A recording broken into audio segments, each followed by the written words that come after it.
Previously on the High Risk Wrestling Podcast. Adam Cole completely buried him. Like, absolutely buried him on the mic. Go back and watch the segment. Cross and Scarlett had to stand there and take it. And Scarlett's supposed to add the appeal and nothing. So then Cross gets hurt, comes back, wins a fatal 5-way, and defeats, if I can remember this right, Adam Cole.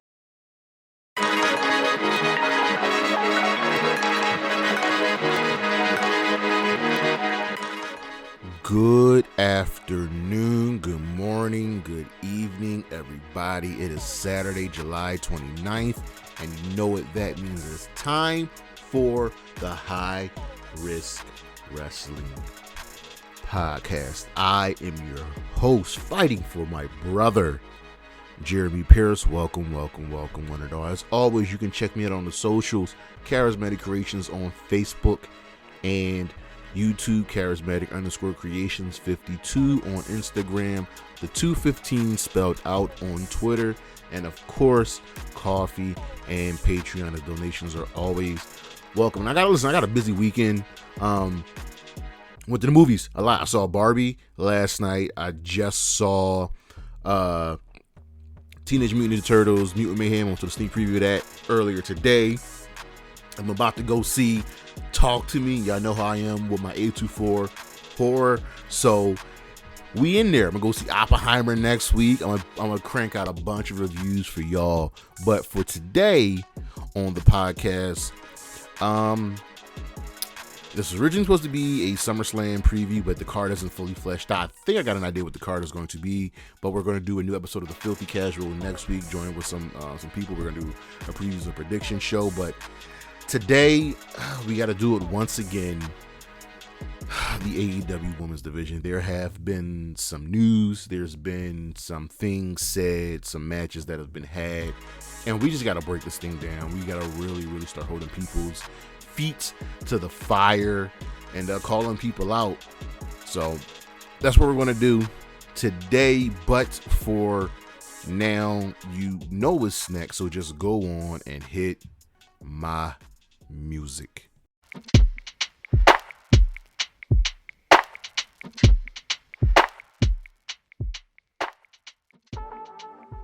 All right, so you know the deal. It's all about the dollar bill. I know that's funny. Since we're talking about the AEW Women's Division today, you know I gotta knock out this list, and these are the 5 women that need to be pushed. Now, these women were pushed at one point or another, but there was never any major pushes, and they're good hands. So number 5 is Red Velvet. She's still under contract. Like, it's crazy, right? And she's just completely disappeared. She's been in remember that early feud with Jade. She was part of the Baddies, and then that was pushed to the side, just to elevate Jade some more, and she's just kind of been gone. Red Velvet has proven herself to be a capable hand in the ring, good control of her character, really solid, and she's just completely disappeared, which sucks. Number 4 is Serena Deeb. Now, pound for pound, Serena Deeb is probably the best wrestler on the women's roster. It's probably between her and Emi Sakura. But Serena Deeb, the professor, is just too good not to be used. And I mean both in the ring and as a trainer. She is so technically gifted in the ring. I would love to see just a quick Forbidden Door match between her and Deonna Purrazzo, because it would just be such a wrestling masterpiece and a masterclass of technical ability. Serena Deeb needs to be pushed. Hell, you can put her in the Outcast. You know what I mean? Number 3, the Bunny. The Bunny is another individual who is a veteran in his business, who has the talent, who's fun, fans know, fans like, fans love. And yet she's only really used to help elevate other women, or when they being AEW needs to do a hardcore match. They always call on the Bunny and her partner. I'm fine with that role for the Bunny, but she's got to start getting W's, and she's never sniffed the championship. She might have had an eliminator match here, maybe a TBS title match, but nothing. Nothing. Number 2, Kiera Hogan. Now, Kiera Hogan is another solid hand, good character, good ring ability, and someone else who has completely disappeared. Now, she's disappeared from AEW, but she's been here in Ring of Honor, and we're going to talk about that too as well. But Kiera Hogan and Red Velvet, after they left the baddies, it was just like over. And that's something that's not fun. And this is a tie. This right here. This is a tie for first. And I know my math is off with for second, third, fourth, and fifth. But these two women for me need to be pushed the most, and that's Penelope Ford and Diamante. Like, Penelope Ford has fallen into that role with the Bunny has, that when they need to do a hardcore match, they go and get the Bunny, they go and get Penelope Ford. But Penelope Ford might be the most underutilized woman on the roster just by how talented she is. And she's never truly gotten a chance to shine. And I want so much more for her. And the same thing goes for Diamante. I'm shocked to find out like she's just now gotten a full All Elite wrestling contract. That blows my mind for how long she's been in this company, has been wrestling in this company. That's just shocking. Diamante is another really good wrestler who has a tried and true character and just needs to be elevated more. I want to see Penelope more. I want to see Diamante more, whether that be in AEW, whether that be in Ring of Honor. I just need to see these two women more. But that's the list, and we'll be right back with our wrestler spotlight.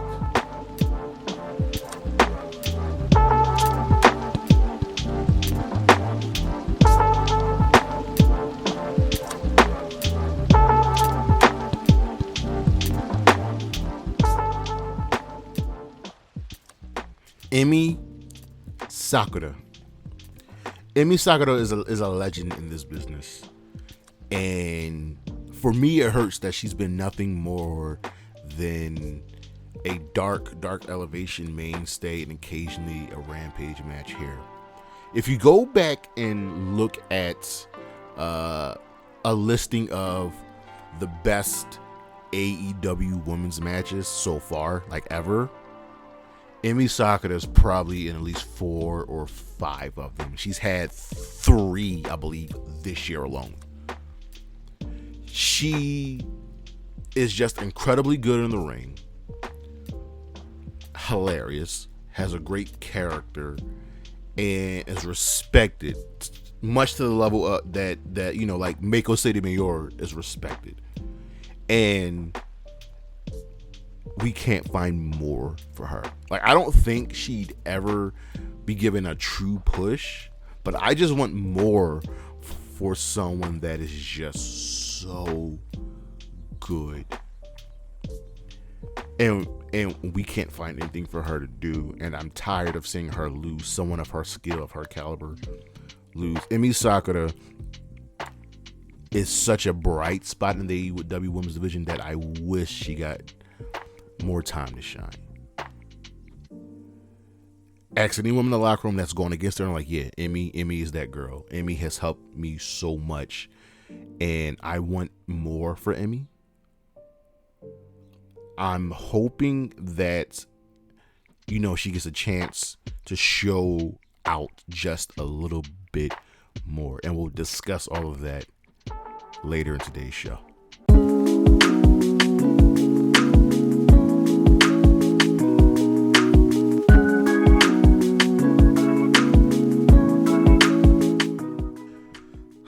So here we are again, talking about the AEW Women's Division and the many issues with it. I love women's wrestling. I think it's safe for me to say that I have more favorite women's wrestlers than male wrestlers today. And I get pumped for some of the matches, the women's matches. I get pumped for wrestling in general, but something about it just gets me going, right? Ever since AEW's creation, they have had they've had many issues that, they've rectified, but they've had one issue, one very major glaring issue, and that is their women's division. And there have been many, many excuses made about the direction of it and a whole bunch of other things. A lot of these come from Tony Khan himself. So what happened this time? Well, Lufisto, who is an industry veteran, very, very well respected, tweeted this past week, "It's cute how people blame booking for a bad women's division. Talent with too much power, talent denigrating each other, talent trash talking potential employees so they never get in as soon as they walk in. It starts here." The one you called a fucking French Canadian asshole, and I believe she was referring to the bunny. Lufisto was a very, very, very, very well respected veteran in this industry.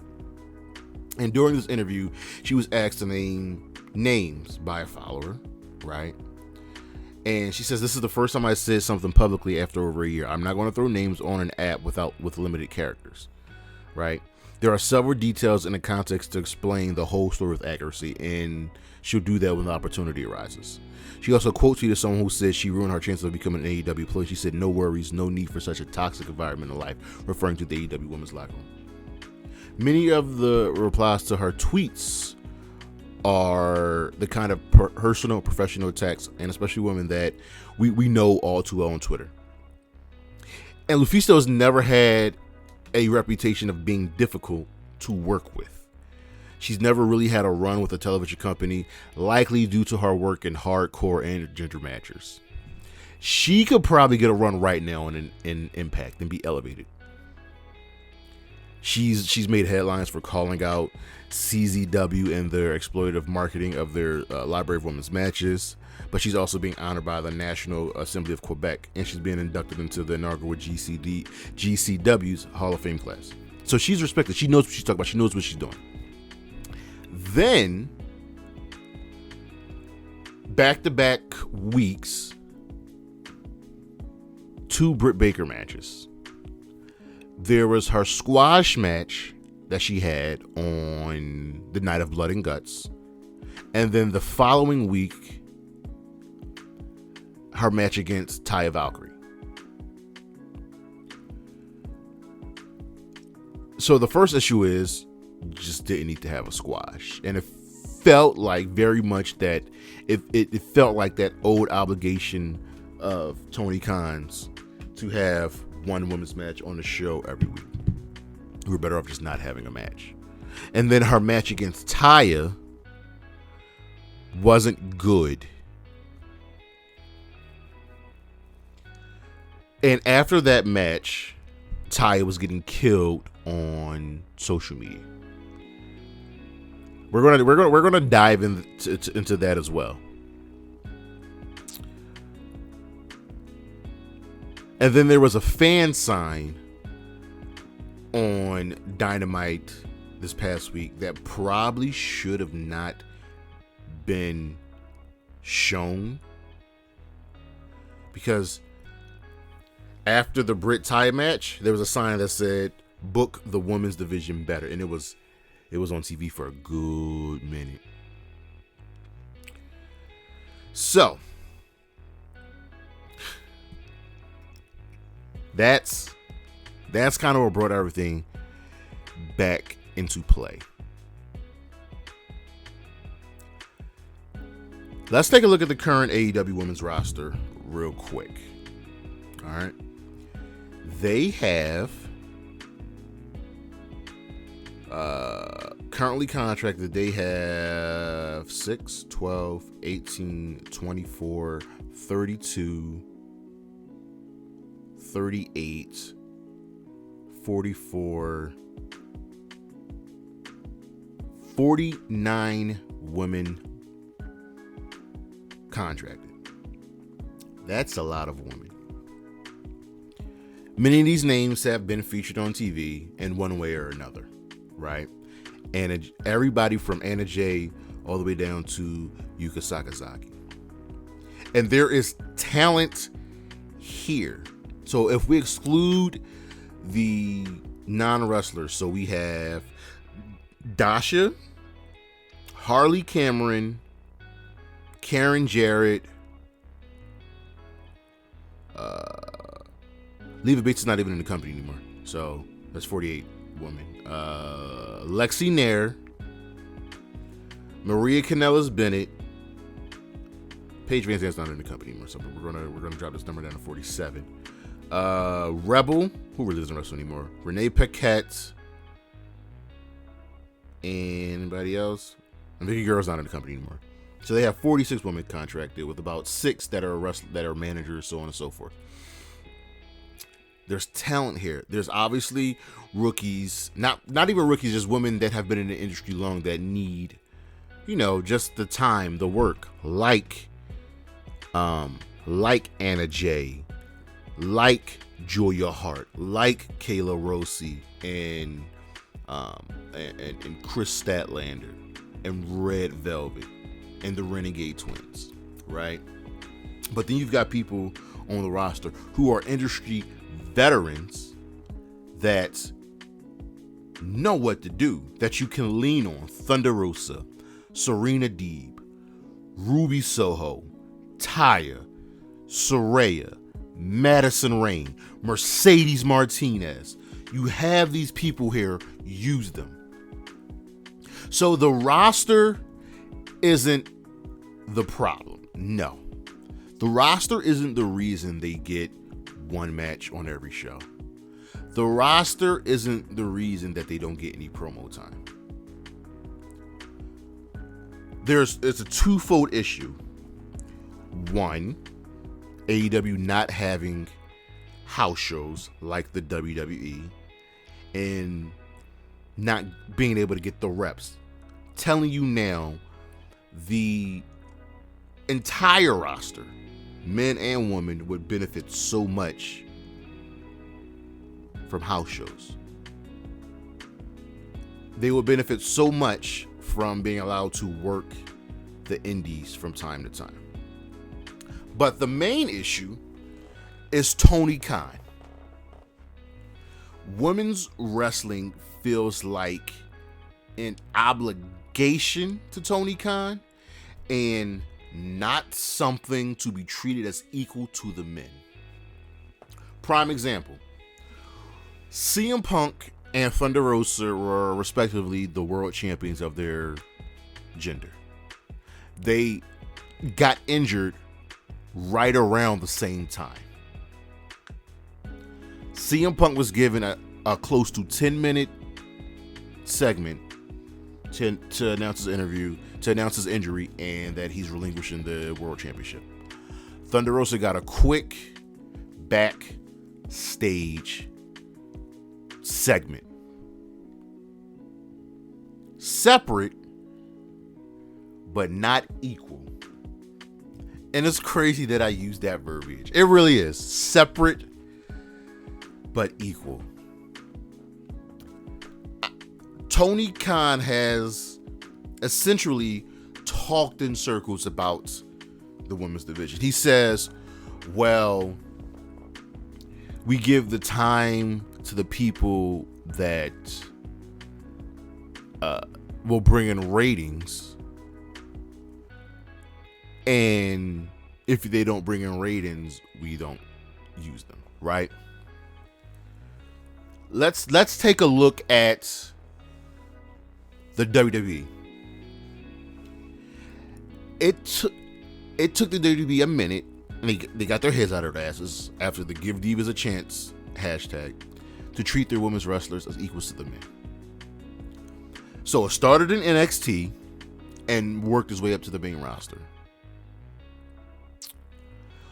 Once the WWE started doing that regularly, stars like Bayley, Asuka, Sasha Banks when she was there, bringing the highest ratings. Becky Lynch, bringing the highest ratings. Ronda Rousey, bringing the highest ratings. They get time to cut promos. They get time to have matches. They get more than one match on the show. There's multiple storylines going. They can open a Raw or a SmackDown. Something the women have never done in AEW. Never opened up a Dynamite, a Rampage, or a Collision. They can close a Raw or a SmackDown. They've main evented pay-per-views with regularity. And listen, it's been a minute for the WWE. It's been almost 2 years since the women have main evented a pay-per-view, but that will change in due time. But once the women were treated as equals, once the women were elevated, to give them the promo time to get better, or to give them the match time to get better, must-see television more often than not. We won't even talk about Impact, who have been killing the women's wrestling game for over a decade now. And honestly, nobody's really been doing it better than them. It'd be unfair to compare AEW to Impact when it comes to the women's division. The simple thing that Tony Khan needs to do is to stop being offended when he gets criticized, and simply take a look at your two competitors and see what they've done, see what they do. It's not hard. It isn't. Tony Khan just has to give a damn. That's it. That's it. So, what truly needs to happen? So AEW has 7 hours of wrestling available to them throughout the week. 2 hours for Dynamite, 2 hours for Ring of Honor, 1 hour for Collision, 1 hour for Rampage, and 2 hours for Collision, right? That is more than enough time to have more than one storyline going. Because with only one storyline, the women just disappear. Look at AEW right now. Look at the men. How many different storylines are there going right now? We have the BCC, who are just transitioning to a feud with Orange Cassidy, right? We've got Hobbs and QTV. Them got to prove themselves to them once again. We have CM Punk, Ricky Starks. We have Hook and Jungle Boy. Do I need to keep going? What are the current storylines in the women's division? Well, we have... yeah. Everything's just thrown together. Chris Statlander has kind of disappeared. She's the mid-card champion, quote unquote, and just does open challenges and barely gets on TV. It's not hard to have more than one story going. It really isn't. Have more than one match on a show. 7 hours of wrestling. You tell me you could only put on one match. You know what's crazy? Ring of Honor has 2 to 3 matches weekly with women in it. Ring of Honor just had the women main event a pay-per-view. Something that's never happened in AEW, and I don't think will ever happen. The only way I believe the women will ever main event a pay-per-view, it would have to be at All In, coming up this year, with a returning Jamie Hayter taking on Toni Storm, or something above a Mercedes Moné. That's it. Maybe if they put more heat back on Thunder Rosa versus Britt Baker. Period. You can have more than one match on the show. And that starts with building up storylines. Stop putting the woman in the death spot right before the main event. And they've kind of stopped doing that this year. But it's not hard. Have a semi-definitive roster split between AEW and Ring of Honor. Here's who's in Ring of Honor. Here's who's in AEW. You can float back and forth. So like Ashley D'Amboise, Ring of Honor. Athena can float back and forth. Billy Starks, Renegade Twins, Ring of Honor. Britt, AEW. Sheeta, AEW. Jamie, AEW. Kayla Rossi, Ring of Honor. You know what I mean? Lady Frost, split between back and forth by primarily Ring of Honor. Layla Hirsch, Ring of Honor. It's not hard. You're already kind of doing it with Collision and the men. I know I'm going to see CM Punk in the House of Black on Collision and not Dynamite. Now this was going to hurt a lot of people. Stop pushing Britt Baker. She is Tony Khan's safety net. So, has anyone else noticed the pattern of women getting completely destroyed on social media after a lousy match with Britt? Swole, Nyla, Thunder Rosa, and now Taya. At what point do people start looking at her role in these disasters when the other women are clearly more talented? Seriously. It's absurd to me that Britt gets no blame. None. It genuinely blows my mind. She wants to come off as a leader and being the star of the show when she doesn't have the respect, the skills, or the recognition to do so. You're in a locker room with Emi Sakura and Thunder Rosa and Serena Deeb and Ruby Soho and Mercedes Martinez, women that do this, that are more experienced than you. I'm going to them before I would ever go to you. Now, you're good. You're not great. You're not even one of the 10 best actual in-ring technicians in your own company. You're not even top 30 between AEW, Ring of Honor, Impact, and the WWE. You're serviceable. You're a B+ player, Britt Baker. We have to stop using her to overshadow everyone else. Like, she's good. I give her credit. She's got control of her character. She's really good on the mic, but she's not the kind of heel that knows how to put other people over while still being a heel, like Roman Reigns, like Chris Jericho, like CM Punk used to do, like Corey Graves does on commentary. She doesn't know how to tear people down while also building them up.